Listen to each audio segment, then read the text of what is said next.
You said you're always serving at the pleasure of, you are serving at the pleasure of the president, and there's a continuous, according to the executive secretary, performance review.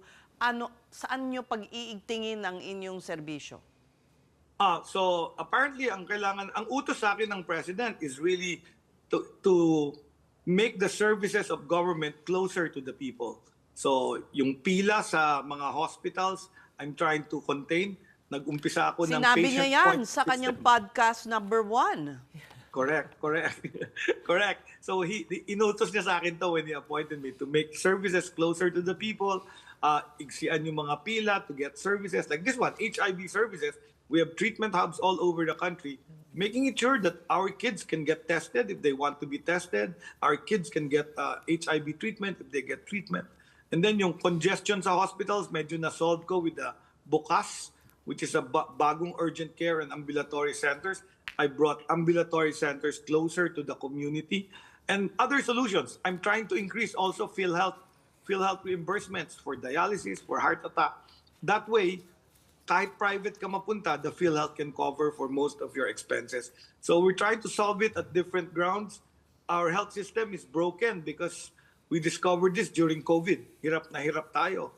So now I'm trying to strengthen our health system so that every Filipino can continue to work and be productive members of society. If Filipinos are healthy and productive, our economy will also prosper kasi they will become productive and earn money. Secretary, now that you're pushing for this state of emergency, because of the HIV rise or cases rise, how amenable do you think the president will be about this? And also, how will this be affecting the 2026 budget? Are you going to be batting for a certain amount just to combat this specific problem of HIV with the youth?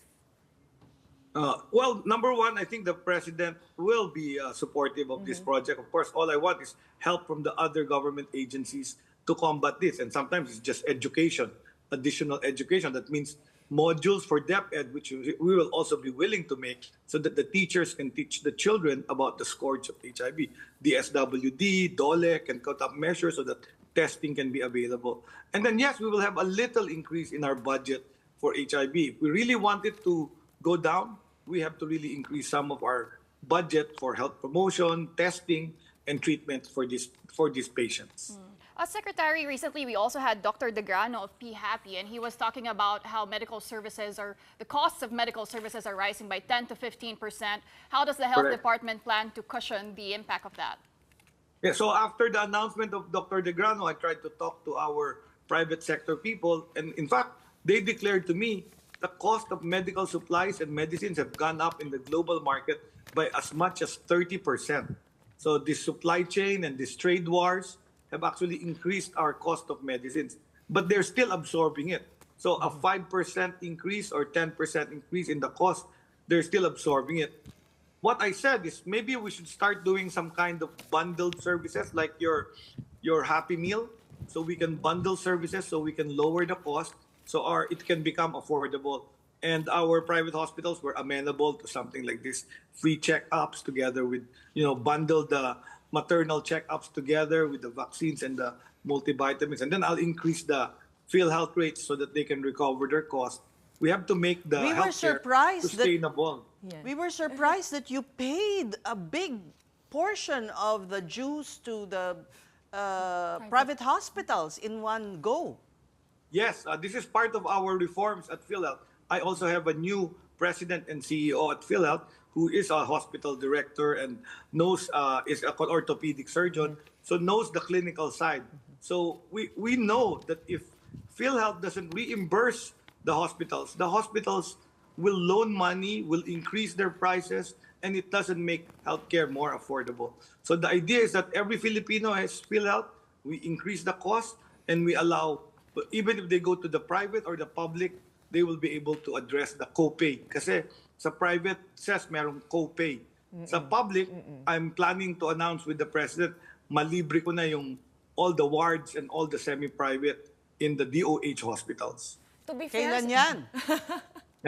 Sa SONA? I'm presenting it to the president. I have a computation, and if he's going to give me the extra funds, he can announce it because that's going to be But his one project. thing that really caused also all these debts is yung mga guarantee na binibigay nyo sa mga politiko. Is there some way to avoid that and give the the help, yung tulong diretso?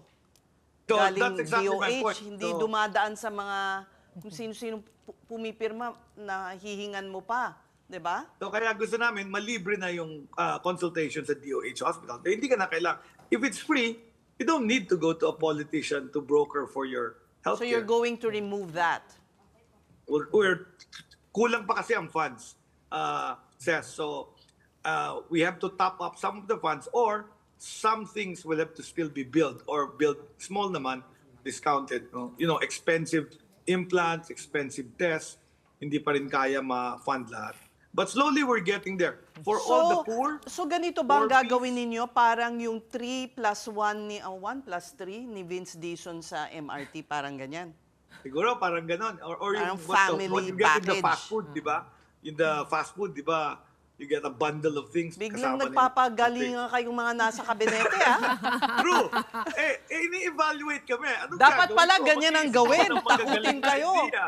Seth, very Tama quickly yun. lang, last question. Alam ko nagtaas na kayo ng case rate sa PhilHealth.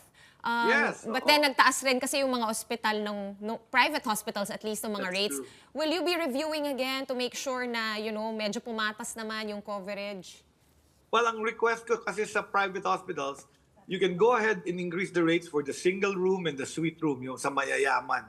Pero yung sa ward and the semi-private level, for our middle class, huwag nyo munang i-increase. Hayaan nyo munang humabol ako. Payag naman sila kasi I think willing sila to help the country really improve our health system. All right. We thank you so much for your time, Secretary Thank you so Ted much. Herbosa.